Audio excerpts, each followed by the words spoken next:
My name is Isla Myers. I'm 31 years old. And the relationship that ended my last 2 months didn't collapse in a fight or a betrayal or even a raised voice.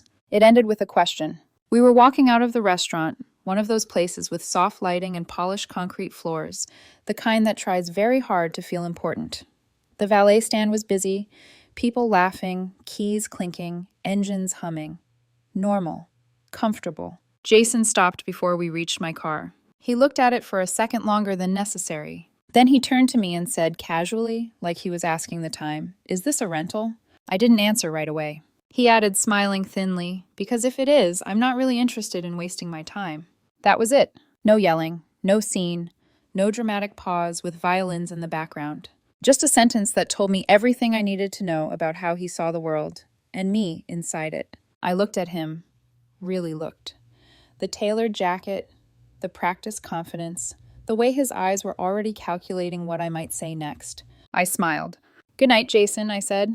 I unlocked my car, got in, and drove away. In the side mirror, I saw him still standing there, confusion replacing entitlement. He didn't wave, didn't shout. He just watched me leave, like someone realizing too late that they'd bet on the wrong hand. The next morning, my phone told the rest of the story. 21 missed calls, all from Jason. They started just after midnight and grew closer together as dawn approached, like panic accelerating in real time. There were texts, too. The first few were sharp and offended. "What was that about last night? You didn't have to be rude. That was uncalled for." Then confusion crept in. "Are you okay? Did I say something wrong?" The last dozen were pure desperation. "I'm sorry. Can we talk? Please don't do this." I read them all without feeling angry. Mostly I felt tired. I made coffee. I fed my cat. I got ready for work. Jason and I had been seeing each other for just under 2 months. Long enough for habits to form, long enough for patterns to reveal themselves if you're paying attention. And the truth was, the red flags had been there the entire time. He always commented on other people. Their clothes, their cars, their neighborhoods. Not observations, judgments. Everyone was being ranked. My friends noticed it. My older brother Colin noticed it immediately. "He's measuring you," Colin had said once, "not meeting you." I ignored that. Because Jason was charming, because he knew the right restaurants, because he made me feel briefly chosen, until he didn't. For the record, the car is a 3-year-old Lexus.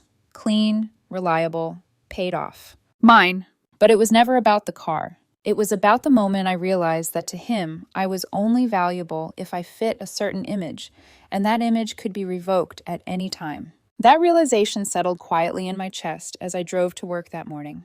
And I didn't know it yet, but that quiet decision, the one I made without raising my voice, was only the beginning. By lunchtime, the missed calls stopped. Not because Jason had calmed down, because he'd switched strategies. I was in a meeting when my phone lit up again, this time with a different kind of message. Not rage, not pleading, something sharper. "You're really going to act like this? After everything?" I didn't respond. I kept my face neutral while my coworker talked about quarterly numbers, but inside, my mind kept drifting back to that curb outside the restaurant. Jason's voice, light and casual, like he was testing the quality of a product. If it is, I'm not wasting my time. 2 months with him had taught me one thing. Jason didn't apologize because he understood. He apologized because he wanted access back. Access to my attention, my patience, my life. And, as I was about to remember very clearly, access to something else. Here's the part I didn't tell anyone at first. Jason lived in an apartment building my family owned. Not some luxury high-rise or a corporate investment portfolio, just a small, 6-unit brick building my grandfather bought decades ago, back when the neighborhood was quieter and parking wasn't a daily war. My family never acted like landlords in the dramatic, power-tripping sense. We didn't hover. We didn't squeeze people. We kept rents reasonable, fixed things on time, and treated tenants like human beings. We also didn't manage it ourselves anymore. That job belonged to Mr. Henderson. If you've ever met a retired cop who still carries himself like he's on duty, you'll understand Mr. Henderson instantly. He was in his early 70s, stiff-backed, blunt, and immune to charm. The kind of man who didn't waste words and didn't tolerate nonsense. He'd known my grandfather. He'd known my father.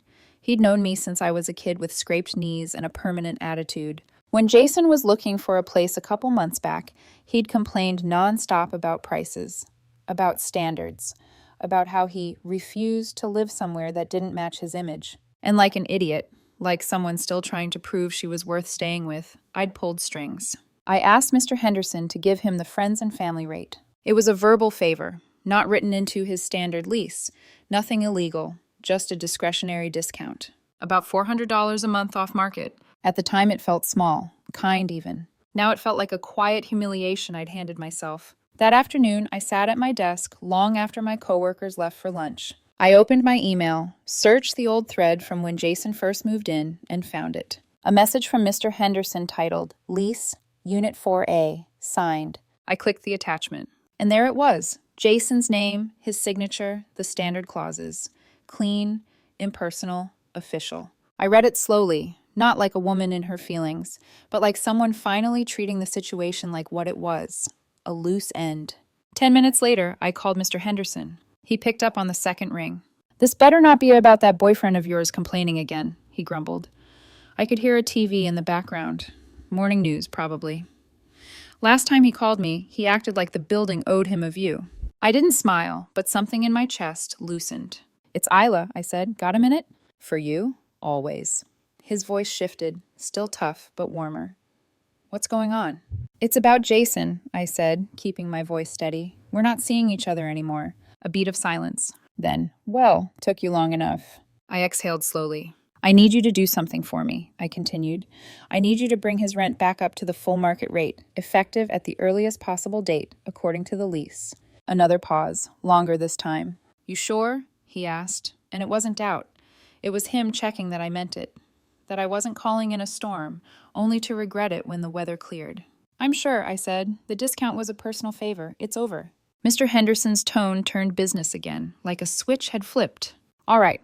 Lease says we need to provide 30 days written notice for any rent adjustments tied to concessions."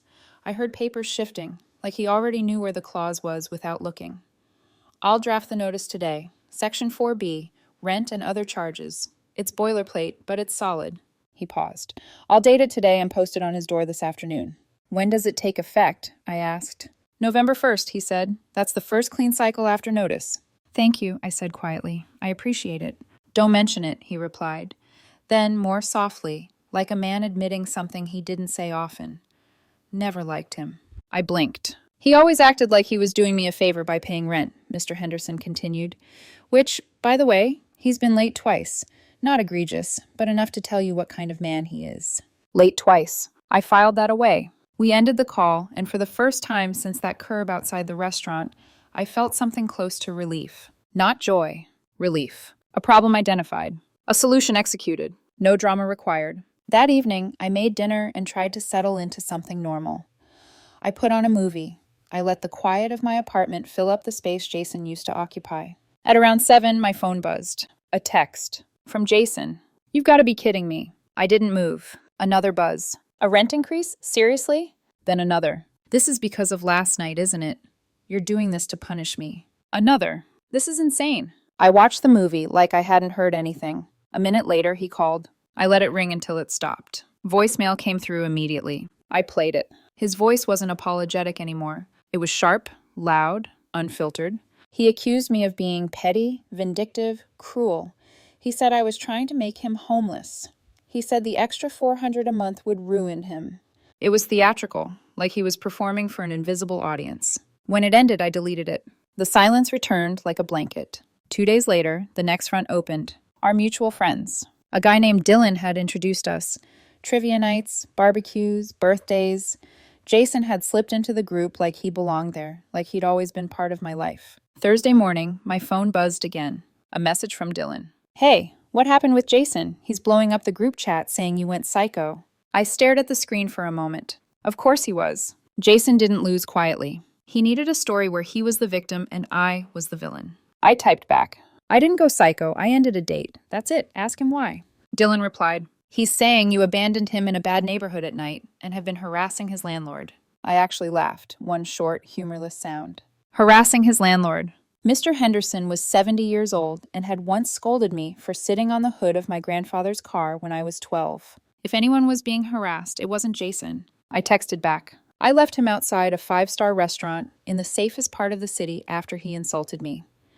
Mr. Henderson is basically family. Dylan paused a minute, then, "What did he say?" This time, I didn't soften it. I typed the line word for word. He asked if my car was a rental because if it was, he wasn't wasting his time. There was a long gap. Then Dylan. Oh, wow. Okay. That's bad. I could practically see the shift in his mind. The moment it clicked. Because that line wasn't ambiguous. It wasn't a misunderstanding. It was who Jason was. But in the group chat, one I wasn't even in anymore, Jason was already painting his masterpiece. A friend named Sophie sent me screenshots. Jason claiming I was unstable, that I had anger issues, that I was punishing him because he set boundaries. It was almost impressive how quickly he rewrote reality. Sophie texted, Isla, you need to defend yourself. People are starting to believe him. I stared at that message for a long time. I could feel the old instinct, the one that always used to get me in trouble, rising in my chest. The urge to explain, to justify, to prove I wasn't the monster someone else described. But I knew arguing in a group chat was useless. Jason was better at drama. He thrived in messy rooms where truth and performance looked the same. I needed something simpler, something undeniable. So I went back to my call log from Monday morning, and I took one clean screenshot. 21 missed calls, all from Jason, all between 12:08 a.m. and 7:45 a.m. A wall of desperation. I sent it to Sophie with one line. Add me to the chat for 1 minute. She did. The group chat loaded. Names, messages, chaos. I waited for a lull. Then I posted the screenshot. No caption. No argument. Just the evidence. For 2 full minutes, the chat went silent. Then someone named Ethan typed, Whoa, 21 missed calls? Then Dylan. That's not the vibe of someone who was abandoned and scared. And right on cue, Jason started typing. 3 dots. A flood coming. I watched those dots pulse like a heartbeat. And before he could send his next story, I typed one sentence. I'm not going to argue. Believe whatever you want. Then I asked Sophie to remove me again. As my phone went quiet, I felt the same clean relief I'd felt after calling Mr. Henderson. Because Jason could lie, but he couldn't erase what people could see with their own eyes. And I thought, naively, that would be the end of it. I was wrong, because the one loose end Jason still had in his hands wasn't rent. It was something of mine, something he never should have touched in the first place. I didn't think about the watch at first. That's the strange part. For days after the group chat imploded, my mind kept replaying the obvious things. The curb outside the restaurant, the missed calls, the rent notice sliding under Jason's door like a quiet verdict. The watch lived somewhere deeper, a locked drawer in my memory I didn't open unless I had to. And then one morning, while I was brushing my teeth, it surfaced. Clear, sharp, heavy. It had been my grandmother's. Not flashy, not loud, just elegant in the way things used to be when they were made to last instead of impress. Slim gold band, simple face, no diamonds, no branding you could recognize from across a room. But it was hers. She wore it every day until her hands started shaking too much to fasten the clasp. After she passed, my mother had all the family jewelry appraised for insurance. This watch was listed with a replacement value just under $5,000. But the money was irrelevant. You can't insure history. About a month into dating Jason, we'd gone to a charity gala, one of those events where people pretended to care about causes while quietly networking. Jason had been stressed all afternoon. I've got the suit, the shoes, the whole look, he'd said, pacing my living room. But I'm missing something. Accessories matter at these things. I should have said no. Every instinct in me hesitated. But he'd smiled that smile, warm, persuasive, practiced. You always say you don't wear jewelry, he'd added. Just for the night? I'd gone to my bedroom, opened the drawer, and handed it to him. Be careful, I said. He kissed my cheek and promised he would be. I believed him. Now, standing in my bathroom weeks later, toothpaste drying at the corner of my mouth, I felt a cold awareness slide down my spine. I hadn't gotten it back. I grabbed my phone and searched our old texts. There it was. Me. Hey, don't forget my grandma's watch next time we see each other. Jason. It's in my jewelry box. I'll bring it. Promise. That next time never came. I typed a new message. Jason, I need my grandmother's watch back. Let me know when I can pick it up this week. His reply took almost an hour. I'm really busy with work, and honestly, I don't feel comfortable seeing you right now. You've been very hostile. Hostile. I stared at the word, stunned by the audacity. I typed back, slower this time. I'm not asking to meet. I'm retrieving my property. You can leave it with the doorman, or I can come by when you're home. It'll take 5 minutes. The reply came faster. I'm not sure where it is. I think I might have misplaced it. Misplaced. That single word did something physical to me. It tightened my chest, sharpened my thoughts, burned away whatever lingering softness I still had left. You don't misplace a family heirloom. You hide it. You leverage it. and suddenly everything about Jason made sense all over again. I didn't respond. Instead, I called my brother. Colin picked up on the first ring. "What did he do now?" he asked. I explained, slowly, precisely. By the time I finished, Colin was silent. "Then, I told you." "I know," I said quietly. "This isn't a text conversation anymore," he continued. "This is a retrieval. He says he lost it." Colin laughed once, short and sharp. "No, he didn't." There was a pause. "Here's what we're going to do," he said. "We're going over there." "He won't let us in." "He will," Colin replied. "People like him care deeply about appearances, especially in their own building." Before we left, Colin did something I hadn't even thought of. He opened Jason's social media, and there it was. A photo from 3 days ago, brunch with friends, mimosas, smiles, and on his wrist, clear as day, was my grandmother's watch. Colin saved the photo, making sure the timestamp was visible. Then he made another call to our mother. Within an hour, she emailed over the scanned appraisal document, the serial number, the description, the value, its origin as part of my grandmother's estate. Colin printed everything. He stacked the papers neatly. "Now," he said, grabbing his jacket, "we have facts." We drove to the building just after dinner. The lobby smelled faintly of cleaner and old wood. Familiar. Grounding. I buzzed Jason's unit. "Who is it?" His voice crackled through the speaker. "It's Isla," I said calmly, "and my brother." Silence. "We're here for the watch," I added. "We're not leaving without it." Another pause. "I told you I don't know where it is," he snapped. "Buzz us in," Colin said, voice steady, unyielding. "Or we can talk down here. I'm sure Mr. Henderson wouldn't mind joining us." The lock buzzed immediately. Jason opened the door just a crack. Sweatpants, a scowl, defensive posture already locked in. "What do you want?" he demanded. "The watch," I said. "I can't find it." Colin didn't argue. He simply held up his phone and showed him the photo. Jason's face drained of color. "That doesn't prove anything," he stammered. Colin then lifted the appraisal paperwork. "This does," he said. "That watch is a documented family heirloom with a verified value. We have proof you were wearing it after claiming it was lost." He met Jason's eyes. "This is no longer a misunderstanding. This is theft." Jason looked between us, his mouth opening, then closing. No audience, no group chat, no story to spin. Just facts. He shut the door without a word. A minute later, it opened again. He shoved the watch into my hand. "Happy now?" he hissed. I checked the clasp, the face, the band. "Undamaged." "Yes," I said quietly. "Thank you." We turned and walked away.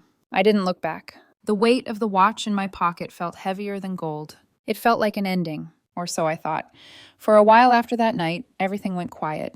Not the dramatic kind of quiet. No explosions, no confrontations, no last messages sent at 2 a.m. Just absence. Jason didn't text again, didn't call, didn't try to clear the air. The watch had been the last thing tying him to me, and once it was gone, so was his leverage. A week later, Mr. Henderson called.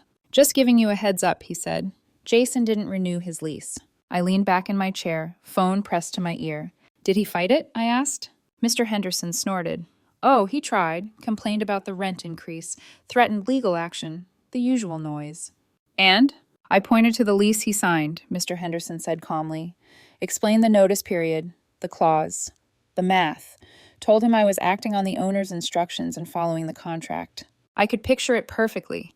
Jason gesturing, posturing, realizing too late that charm didn't work on someone who didn't care what you thought of them. "He didn't have much to say after that," Mr. Henderson finished. "New tenants already lined up. Young couple, happy to pay market." "Thank you," I said. "For what?" he asked. "For handling it cleanly." "That's the only way I handle things," he replied, and hung up. The friend group didn't explode the way Jason probably hoped it would. It just fractured. A few people sided with him, or maybe they just didn't want to admit they'd believed him at first. Most went quiet. Dylan reached out. Sophie, too. We started seeing each other separately. Coffee instead of group chats. Smaller conversations without the noise. It felt lighter, less performative. And slowly my life expanded again into the space Jason used to occupy. I slept better, thought clearer, laughed more easily. Which is why, when I saw him again, it surprised me how little I felt. It was a Saturday afternoon. I was sitting at a small table by the window of a coffee shop, book open, latte cooling beside me. One of those moments where nothing was wrong and nothing was demanded of me. Then a familiar car pulled into the parking spot outside. A brand new Mercedes. Glossy, immaculate. Exactly the kind Jason used to point out on the street, his voice always edged with admiration and envy. He was in the passenger seat. The driver was a woman in her late 50s, well-dressed, expensive haircut, impatience written into the tight line of her mouth. They argued as they got out. I couldn't hear the words, but I didn't need to. Her gestures were sharp, dismissive. Jason's posture was smaller than I remembered, shoulders slightly hunched, hands open in a placating way. She said something that made him flinch. Then she pointed toward the bank next door, shook her head, and walked off, leaving him standing there by the car. Jason sat back down in the passenger seat, staring straight ahead. For a brief second, our eyes might have met through the glass. I'm not sure. What I know is this: I didn't feel vindicated. I didn't feel sorry. I felt detached, like watching a pattern repeat itself from a safe distance. He'd found someone with a bigger wallet, and the same imbalance. I finished my coffee, paid, and stood.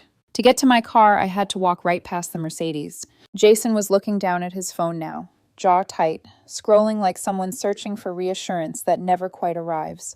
He didn't see me. I got into my Lexus, the same one that started all of this. The engine turned over smoothly, familiar, reliable. Mine. As I pulled out of the parking lot, I caught a glimpse of the Mercedes in my peripheral vision, perfectly still, waiting for someone else to decide where it would go next. I didn't look in the rearview mirror, because some chapters don't deserve one last glance. A month passed, then another. Life didn't snap back into place the way movies like to pretend it does. There was no triumphant montage, no sudden realization that everything had been leading to something better. There was just steadiness. And for the first time in a long time, steadiness felt like freedom. Mr. Henderson called once more near the end of October. Jason moved out yesterday, he said. Didn't leave the place a mess, I'll give him that. But he rushed it. You can always tell when someone's being pushed by something. I didn't ask what. I already knew. New tenants move in Friday, he continued. They brought cookies. First good sign. I smiled at that. Thanks for letting me know. No problem, Isla, he said. Your grandfather would have approved of how you handled all this. That meant more to me than he probably realized. The friend group settled into a quieter shape. Some people drifted away, others stayed. Not because they took sides, but because they recognized patterns when they finally saw them laid bare. Dylan apologized again, more sincerely this time. I should have trusted you, he said over coffee one afternoon. I got caught up in the noise. It happens, I replied, and I meant it. What mattered was that I hadn't had to shout to be heard. The truth had done its job on its own. One evening, while reorganizing my apartment, I opened the drawer where I'd placed my grandmother's watch after getting it back. I picked it up carefully, the way she used to. The gold was warm against my skin. I fastened it around my wrist and held my arm up to the light. It didn't make me look richer. It made me feel rooted, like a quiet reminder that some things don't need to prove themselves to anyone. They just endure. I thought about Jason once more after that, not with anger, not even with curiosity, just understanding. He'd lived his life measuring worth in reflections, in surfaces, in what other people could give him. And the problem with that kind of life is that it never stabilizes. There's always someone with more, always another upgrade, always another transaction waiting to replace you. That night I went for a drive. No destination, just movement. The city lights blurred past as I merged onto the highway, the familiar hum of the engine steady beneath me. The car didn't care who I was trying to impress. It responded because I took care of it. Because it was mine. And that, I realized,